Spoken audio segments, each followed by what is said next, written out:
Hello, welcome to Chapter 3. This is a lecture on needs assessment and the general ways that we as trainers analyze our organizations to figure out what our trainees actually need to know. So that is the topic of today, needs assessment. Now, we'll talk very specifically about a needs assessment project that you're going to be doing, and there's also a video up on the discussion board that's going to kind of raise some questions and propose some things about how to assess needs. But the purpose of this lecture, and in fact the purpose of Chapter 3, is to go over needs assessment kind of broadly, to open your mind to what it actually is, and to start some ways of actually doing it, to lay out some suggestions. So, what is a needs assessment? It sounds exactly what it is. An assessment is figuring something out, right?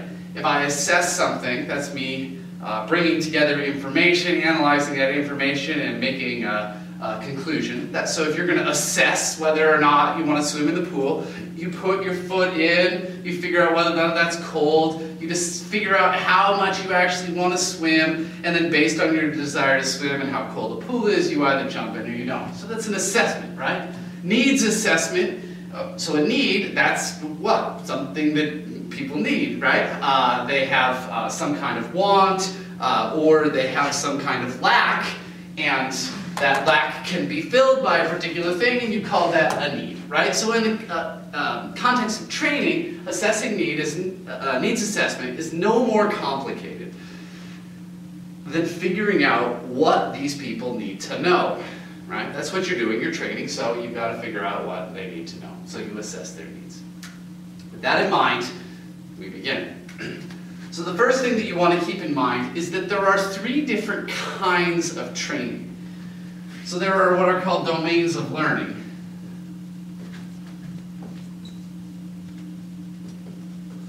And these 3 domains of learning are important to needs assessment because you can have different needs along the different domains. So let's get into them. The first domain of learning is the cognitive domain.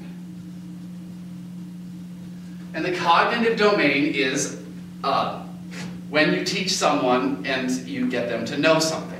So a cognitive teaching objective is having the objective of getting your students to realize a particular thing.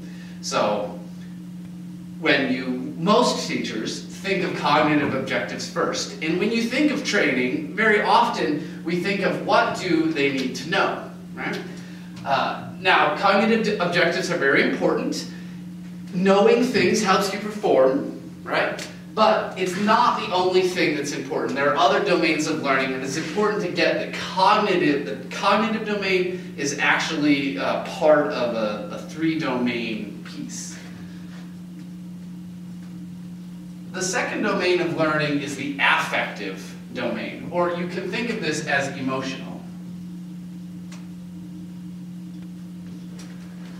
When you teach someone, you're not only teaching them how to think about a particular thing, you're also teaching them how to feel about a particular thing. You want to have an affective exchange, or said another way, you want to make an emotional impact. So think about it.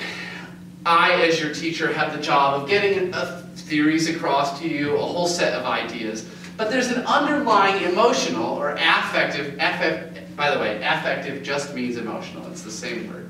There's an underlying emotional component to what I'm trying to do. I want you, in a way, to like training.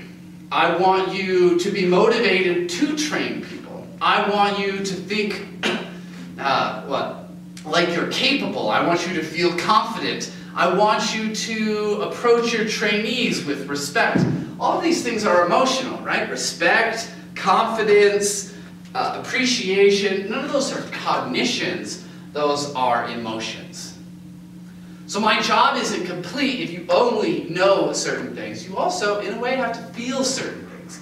And as a trainer, it's important to keep in mind that there are both these cognitive and objective dimensions. Now there's a third, and it is psychomotor.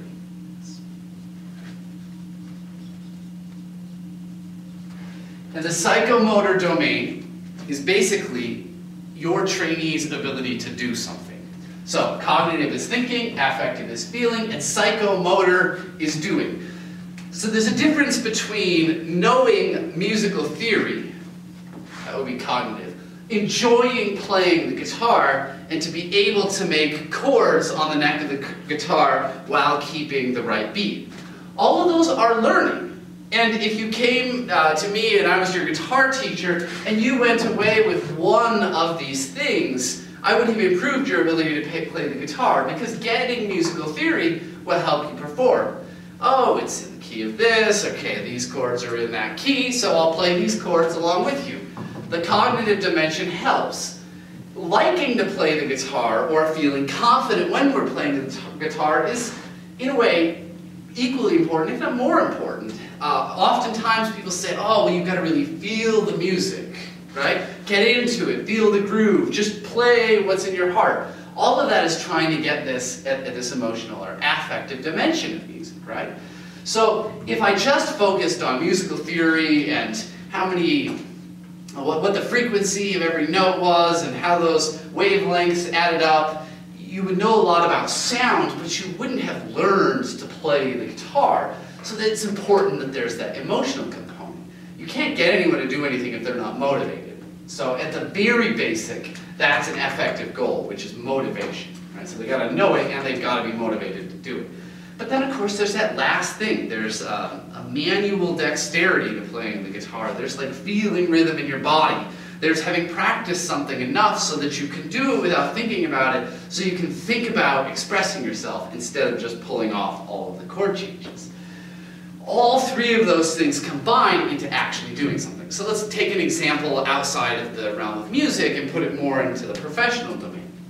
Obviously, if you take something like computers, there's the theory behind why a computer works the way that it does, ideas about programming languages. There's also motivation components, confidence, and there's also interpersonal dimensions that you should feel a certain way towards your customers so that you respect the suggestions and questions that they ask you. And then of course the actual ability to do it. Can I sit down in front of the computer and can I code? Can I write this code to make sense of this thing? Let's pick a less technical skill but equally used in the workplace, leadership. So leadership, there are cognitive components to leadership, right? There are ideas, there are concepts that underlie why some leadership is good and some leadership is bad. There's an affective dimension, right? You have to feel certain things in order to be a leader. Certainly confidence makes that list. And then can you actually do it? So you might need to practice speaking skills, actually standing up in front of people and talking. You also might need to practice just straight organizational skills. Keeping track of stuff, filing it right, making the right phone calls, staying in touch with these people. All of this, all the things you could ever desire to teach someone includes all three of these things. So when you start doing a needs assessment, I encourage you to ask, oh, which of these domains of learning am I really trying to focus on? Usually, I try to come up with an answer to all three when I try to teach anybody anything. What's the cognitive, what's the emotional, and what's the psychomotor dimensions of this?